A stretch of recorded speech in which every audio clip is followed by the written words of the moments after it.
नमस्कार साथियों, स्वागत है आप सभी का।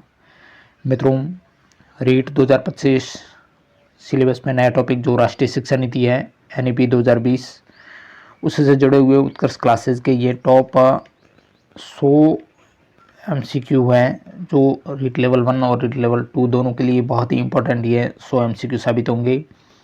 संपूर्ण सार है एनईपी 2020 का इन 100 क्वेश्चनों में। तो इन क्वेश्चनों को आपको एंड तक देखना है इस क्लास को।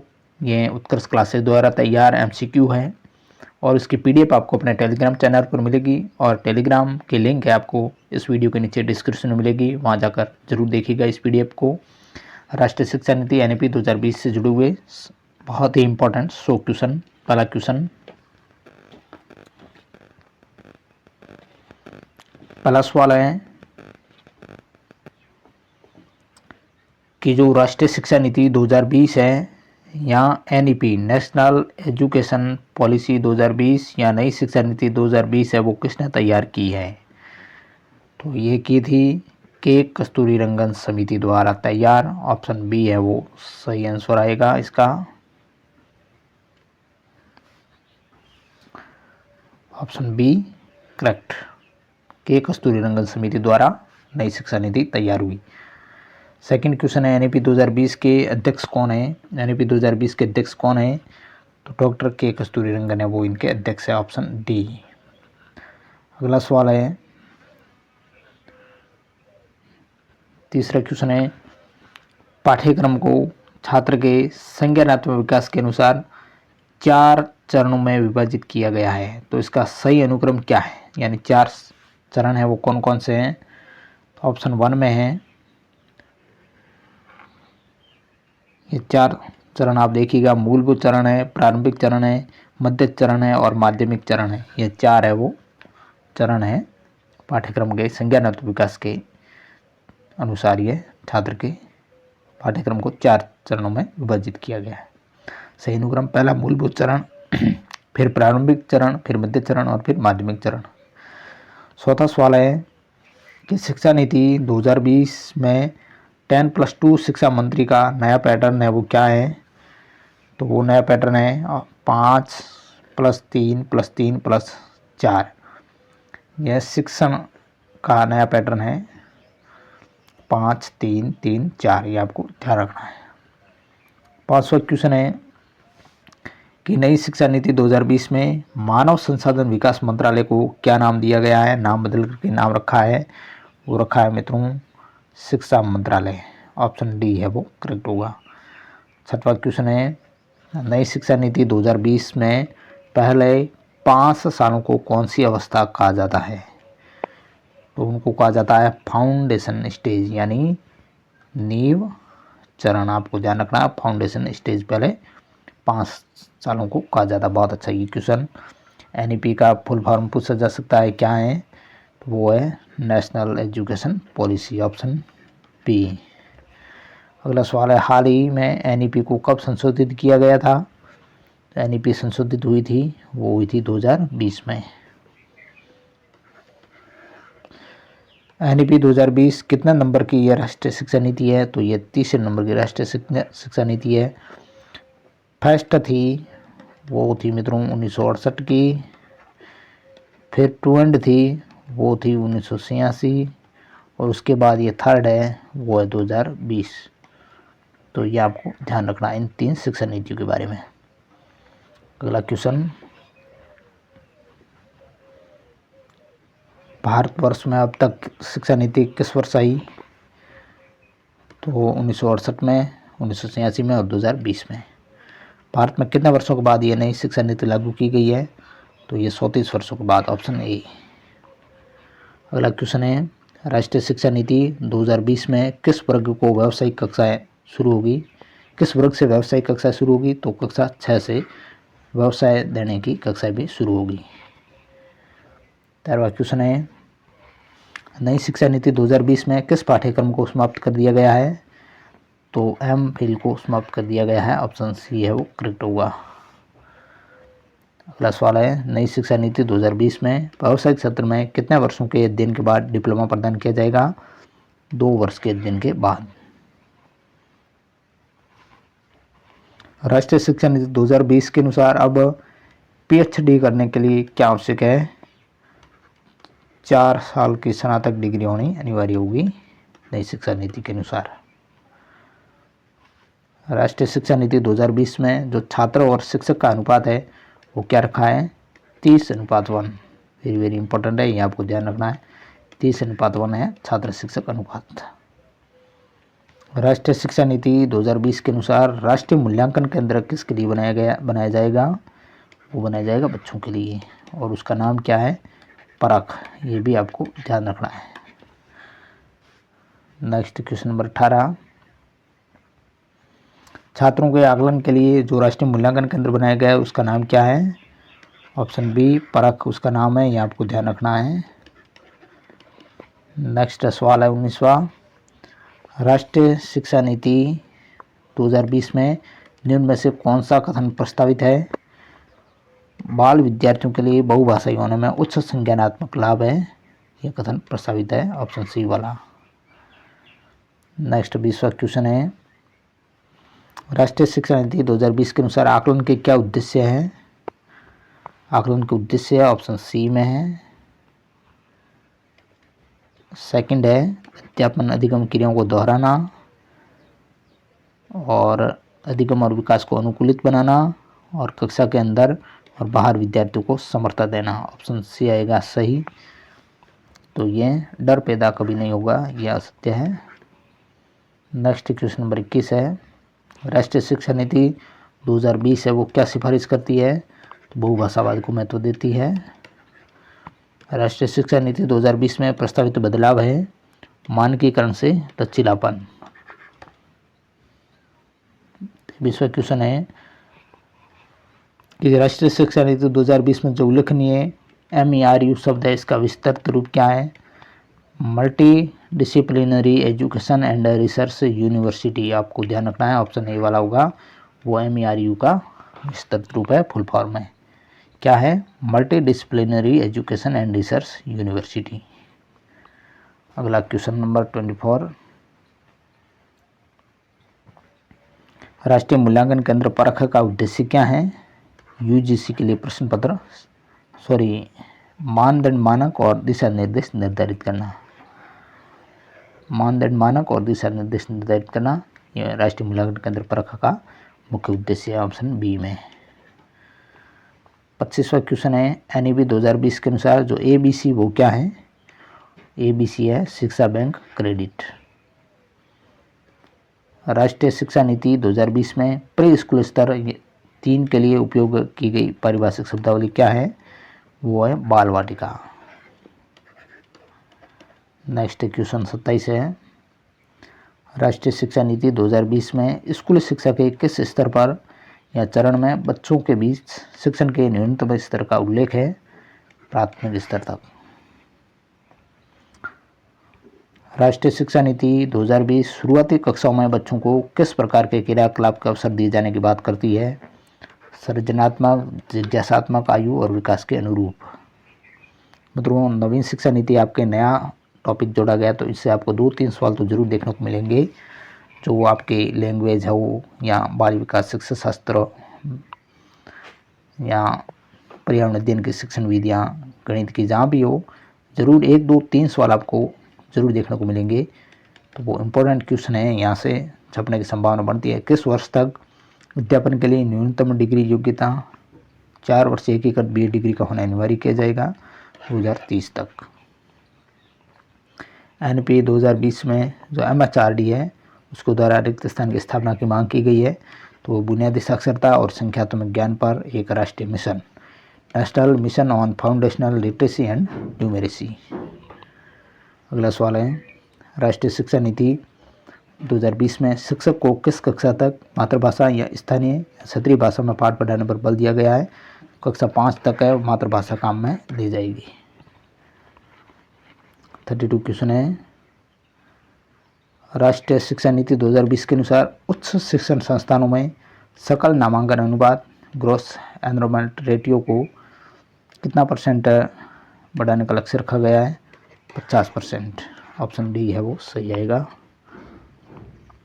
अगला सवाल है कि मई 2016 में किसकी अध्यक्षता में नई शिक्षा नीति के विकास के लिए समिति committee for evolution of the education policy ने अपनी रिपोर्ट प्रस्तुत की थी। तो वो स्वर्गीय श्री TSR सुब्रमण्यन। अगला सवाल है, सामाजिक अध्ययन पाठ्यक्रम में जो मुख्य तत्व है उनकी अवधारणा किसके द्वारा दी गई थी? NEP 1986 के द्वारा। ऑप्शन है ये। अगला सवाल है, NEP 2020 के अनुसार हमारी शिक्षा में गणित और गणितीय सोच की क्या भूमिका है?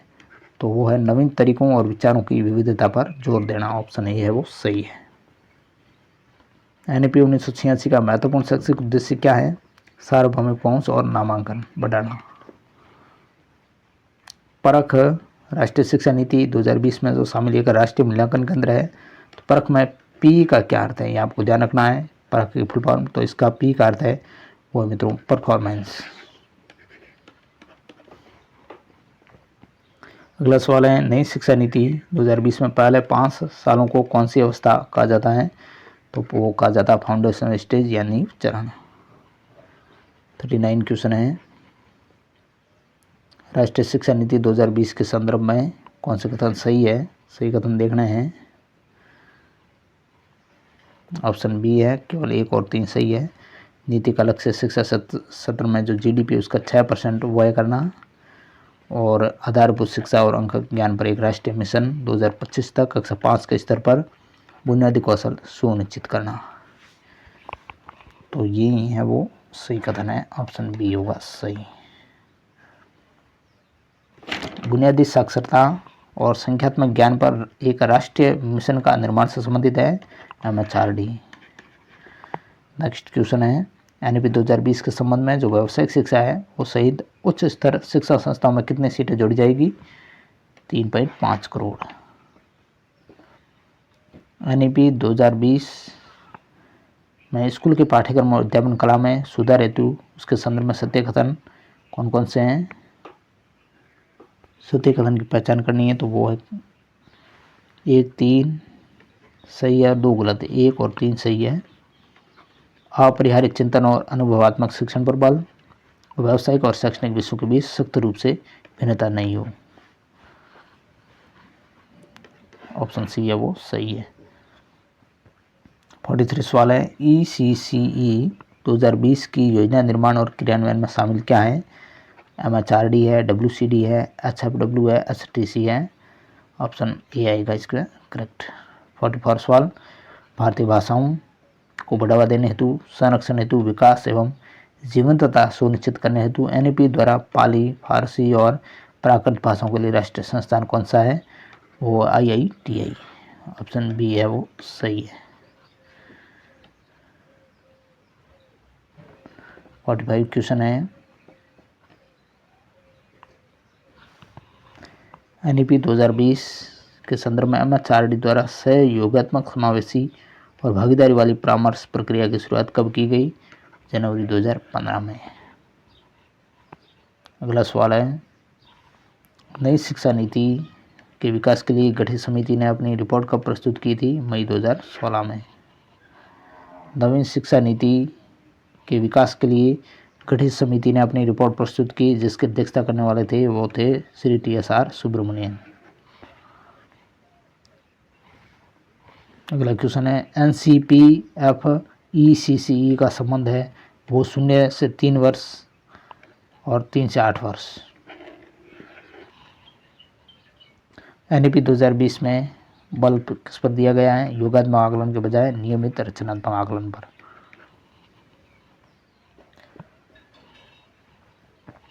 School quality assessment and accreditation framework यानी SQAAF स्कूल गुणवत्ता आकलन और प्रत्यायन संरचना का विकास होगा सभी हितधारकों के परामर्श से SSSA के मानकों के अनुसार मूलभूत नियामकीय सूचना का पारदर्शी सार्वजनिक द्वारा और सार्वजनिक निगरानी और 100% जवाबदेही के द्वारा, यानी ये 4 आएंगे।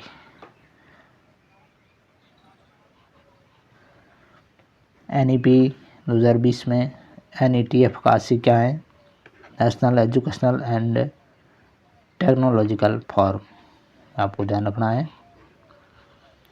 जेंडर इंक्लूजन फंड का संबंध है वो है NEP 2020 से। नेक्स्ट 53 क्वेश्चन है, निःशुल्क अनिवार्य बाल शिक्षा अधिकार के अंतर्गत विद्यालय प्रबंध समिति का गठन किया जाता है, तो जिसकी क्रियान्वयन समिति के सदस्य निम्न में से कौन सम्मिलित नहीं होंगे? क्षेत्र का बीईओ सम्मिलित नहीं होगा, विद्यालय का एक शिक्षक, विद्यालय का प्रधानाध्यापक और स्थानीय निकाय का चुना एक सदस्य ये शामिल होंगे। अगला सवाल है, एनईपी 2020 में कम से कम किस कक्षा तक मातृभाषा यानी क्षेत्रीय भाषा में पढ़ाई कराने की बात कही गई है? 5वीं कक्षा तक, और ये आपको ध्यान रखना सवाल। एनईपी 2020 के संबंध में कौन सा कथन सत्य है? ये सारे कथन सत्य है। जेंडर इंक्लूजन फंड की व्यवस्था की गई है। वंचित इलाकों और समूहों के लिए विशेष शिक्षा सत्र की स्थापना पर जोर दिया गया है। पाली, फारसी और प्राकृत के लिए राष्ट्रीय संस्थान भारतीय अनुवाद और व्याख्या की स्थापना की जाएगी। राष्ट्रीय शिक्षा नीति 2020 किन प्रमुख आधार स्तंभों पर निर्मित की गई है? उसमें आधार स्तंभ है सबके लिए आसान पहुंच, इक्विटी, गुणवत्ता और सराहनीयता, और जवाबदेही होनी चाहिए। 57 क्वेश्चन है, शिक्षा नीति 2020 के संबंध में कौन सा कथन सत्य नहीं है? 2 से 5 वर्ष के बच्चों को स्कूली पाठ्यक्रम के तहत लाने का प्रावधान ये सत्य नहीं है। बचपन की देखभाल और शिक्षा पर जोर देते हुए 5+3+3+4 पाठ्यक्रम संरचना लागू की जाएगी। 5+3+3+4 पाठ्यक्रम संरचना क्रमशः 3 से 8, 8 से 11, 11 से 14 और 14 से 18 उम्र के बच्चों के लिए है। ये आपको ध्यान रखना है। 3 से 8 साल तक के बच्चे हैं वो 5, और फिर 8 से 11 वाले 3, 11 14 वाले 3, और फिर 14 से 18 वाले 4। 3 से 6 साल के बच्चों को स्कूल पाठ्यक्रम के तहत लाने का प्रावधान है, यह सही कथन है। 58 क्वेश्चन है, एनईपी 2020 में कब तक सभी प्राथमिक स्कूलों में ग्रेड 3 तक सभी विद्यार्थियों द्वारा बुनियादी साक्षरता और संख्यात्मक ज्ञान प्राप्त करने के लिए कार्यान्वयन योजना तैयार की जाएगी? तो 2025 तक, और ये वेरी इंपॉर्टेंट क्वेश्चन है। नई शिक्षा नीति के तहत व्यापक स्कूली शिक्षा के लिए राष्ट्रीय पाठ्यक्रम रूपरेखा यानी एनसीईआरटी 2020-21 किसके द्वारा विकसित किया जाएगा? तो एनसीईआरटी द्वारा विकसित किया जाएगा। नेक्स्ट 60वां सवाल, एनईपी 2020 में किस प्रकार के आकलन को अपनाने की परिकल्पना की गई है? तो वो आकलन नियमित और रचनात्मक होना चाहिए। क्या सही नहीं है एनईपी 2020 के संबंध में? ऑप्शन डी सही नहीं है। सभी विद्यार्थी ग्रेड 3, 5 और 8 में स्कूली परीक्षा देंगे जो उपयुक्त प्राधिकरण द्वारा संचालित की जाएगी, सत्य कथन है। ग्रेड 10 और 12 के लिए बोर्ड परीक्षा जारी रखी जाएगी। नया राष्ट्रीय आकलन केंद्र परख समग्र विकास के लिए कार्य प्रदर्शन आकलन समीक्षा और ज्ञान का विश्लेषण एक मानक निर्धारक के रूप में स्थापित किया जाएगा, ये सत्य कथन है। 62 क्वेश्चन है, एनईपी 2020 में चिकित्सा और कानूनी शिक्षा को छोड़कर उच्च शिक्षा के लिए किस आयोग के गठन की घोषणा की गई है? भारत उच्च शिक्षा आयोग HECI। अगला सवाल है, भारत उच्च शिक्षा आयोग के कौन से 4 स्वतंत्र वर्टिकल होंगे? तो विनियमन के लिए राष्ट्रीय उच्चतर शिक्षा नियामक परिषद NHERC, और मानक निर्धारण के लिए सामान्य शिक्षा परिषद GEC, और वित्त पोषण के लिए उच्चतर शिक्षा अनुदान परिषद HEGC, और प्रत्यायन के लिए राष्ट्रीय प्रत्यायन परिषद NAC। अगला सवाल है, एनईपी 2020 में अध्यापक शिक्षण के लिए नया और व्यापक राष्ट्रीय पाठ्यक्रम ढांचा NCERT 2021 किसके द्वारा तैयार किया जाएगा? तो ये NCTE द्वारा तैयार किया जाएगा। एनईपी 2020 के तहत कब तक 100% युवा और प्रौढ़ साक्षरता की प्राप्ति की बात कही गई है? 2030 तक।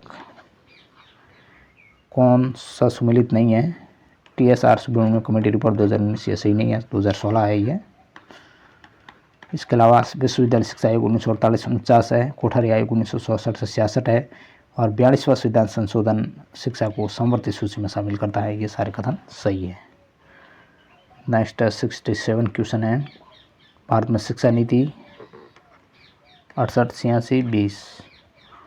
भारत की पहली शिक्षा नीति 1968 में अपनाई गई। उस समय देश के प्रधानमंत्री कौन थे? इंदिरा गांधी।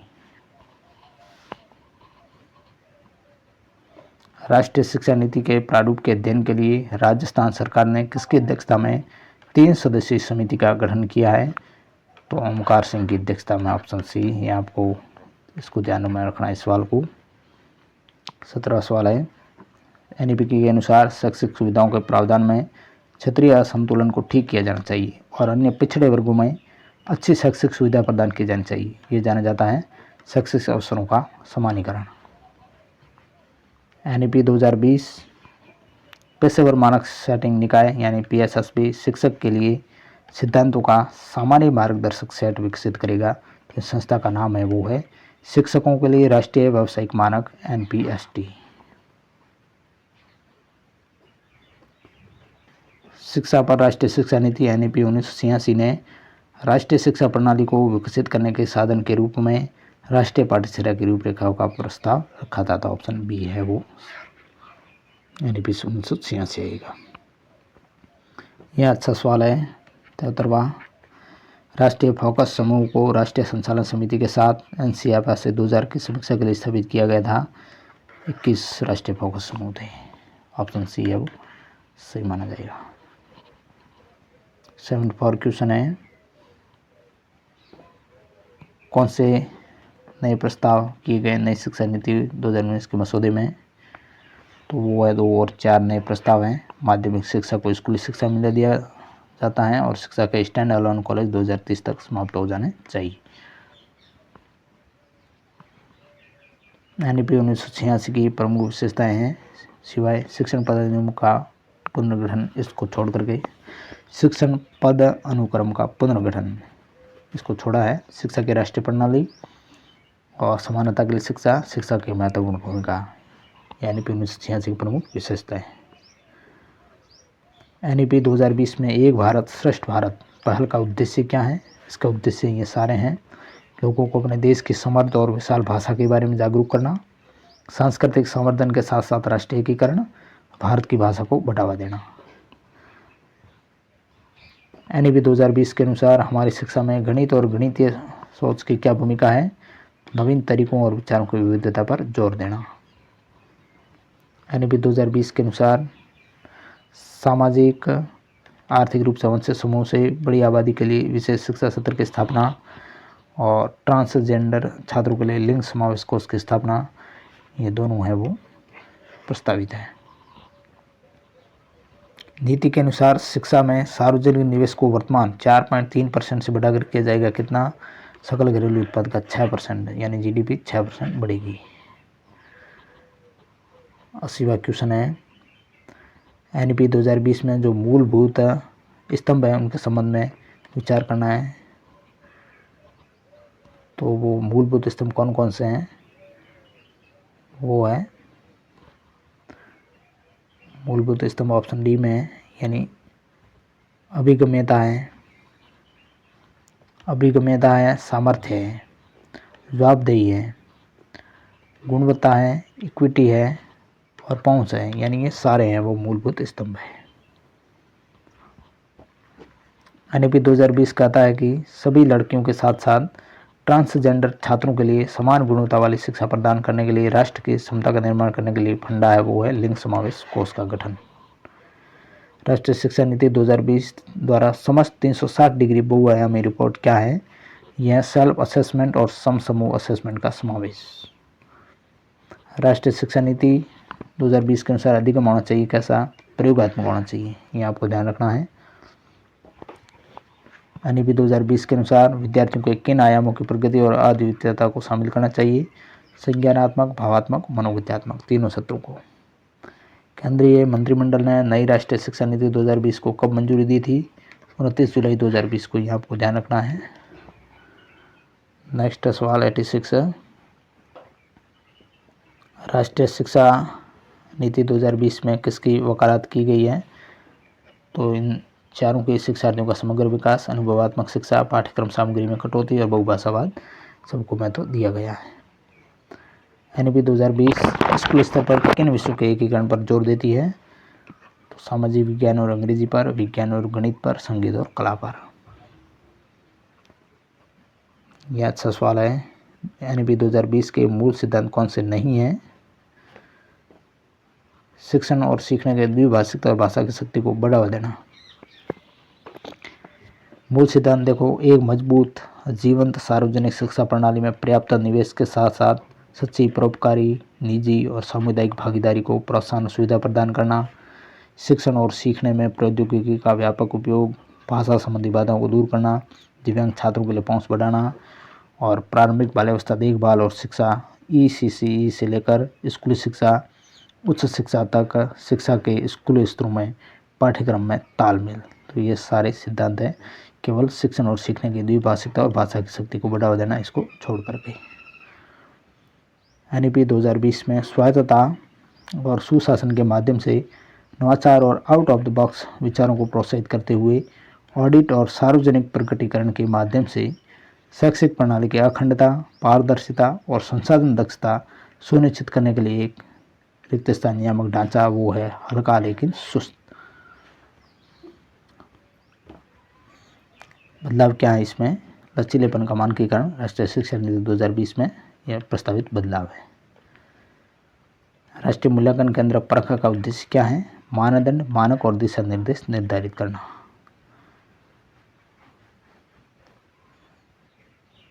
दिव्यांग छात्रों की शिक्षा के संदर्भ में निम्न में से किस प्रावधान को राष्ट्रीय शिक्षा नीति 2020 द्वारा बढ़ावा नहीं दिया गया है? अनिवार्य विशेष शिक्षा को बढ़ावा नहीं दिया गया। उपयुक्त इमारती ढांचा, प्रत्येक विद्यार्थी के लिए एक शिक्षा और निजी शिक्षक, उपयुक्त तकनीकी सुविधाएं, इनको बढ़ावा दिया गया है। NEP 2020 सिफारिश है कि भारत सरकार सभी लड़कियों के साथ साथ जो ट्रांसजेंडर छात्र उनके लिए समान गुणवत्ता वाली शिक्षा प्रदान करने के लिए देश की क्षमता का निर्माण करने के लिए एक फंड का गठन करेगी। उस फंड का नाम होगा gender inclusion fund. Option C. नई शिक्षा नीति 2020 में किसके पाठ्यक्रम की रूपरेखा तैयार करने का प्रस्ताव है? तो इसमें केवल 2, 3 और 4।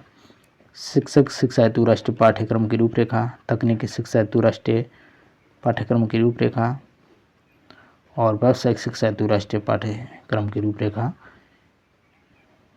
इनकी रूपरेखा तैयार करने का प्रस्ताव है। ऑप्शन बी आएगा सही। केवल 2, 3 और 4 इनमें से। छात्रों को कहाँ से कोडिंग सीखने की अनुमति होगी? कक्षा 6 से आगे। NEP 2020 के तहत किस उम्र में प्री स्कूल शिक्षा में 100% सकल नामांकन अनुपात GER हासिल करने का लक्ष्य है? 3 से 6 वर्ष। NEP 2020 छात्र प्रगति को ट्रैक करने के लिए किस मूल्यांकन पद्धति के उपयोग पर जोर देता है?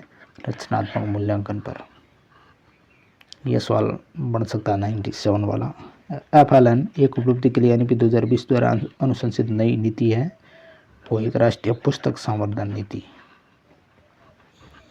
99 क्वेश्चन है। सभी छात्रों के लिए अधिगम की सुविधा के लिए SEDG पर विशेष जोर देने के साथ स्कूली शिक्षा के दायरे में औपचारिक और गैर औपचारिक शिक्षा प्रकार को शामिल करते हुए सीखने के लिए कई मार्गों को सुविधाजनक बनाने के लिए व्यापक किया जाएगा। ऑप्शन ए आएगा। 100वां सवाल है, राष्ट्रीय शिक्षा नीति 2020 किस पर बल देती है? वैचारिक समझ पर बल देती है। राष्ट्रीय शिक्षा नीति 2020 किस उपागम के लिए शिक्षण शास्त्रीय बदलाव की अनुशंसा करती है? तो रटने पर आधारित है। उपागम से अवधारणात्मक समझ पर बल देती है, यानी रटने पर आधारित उपागम को छोड़ करके बदलाव देती है, यानी अनुशंसा करती है अवधारणात्मक समझ पैदा करने पर, इसको छोड़ करके इस पर। ऑप्शन बी है वो सही माना जाएगा। 102वां सवाल है, नई शिक्षा नीति 2020 लागू करने वाला भारत का पहला राज्य कौन सा है? बहुत अच्छा सवाल है, वो कर्नाटक। और वेरी इंपॉर्टेंट ये क्वेश्चन है। 103वां क्वेश्चन, NEP 2020 में किस वर्ष तक नेशनल मिशन के माध्यम से foundation learning and numeric skill को बनाए रखने का लक्ष्य रखा गया है? तो 2025 तक। वेरी इंपॉर्टेंट ये भी क्वेश्चन है, आपको ध्यान में रखना है ये जो भी टारगेट रखे हैं वो। तो इस प्रकार में तो 103 क्वेश्चन है वो हमने देखे हैं उत्कर्ष क्लासेज के NEP 2020 के 103 MCQ देखे मित्रों। बहुत बेहतरीन MCQ है, तो इसमें से ज़रूर आपको सवाल देखने को मिलेंगे। क्लास कैसी लगी मित्रों ज़रूर लाइक करें, चैनल पर नए तो सब्सक्राइब करें और PDF के लिए टेलीग्राम जरूर ज्वाइन करें। नेक्स्ट मिलते हैं। Thank you very much.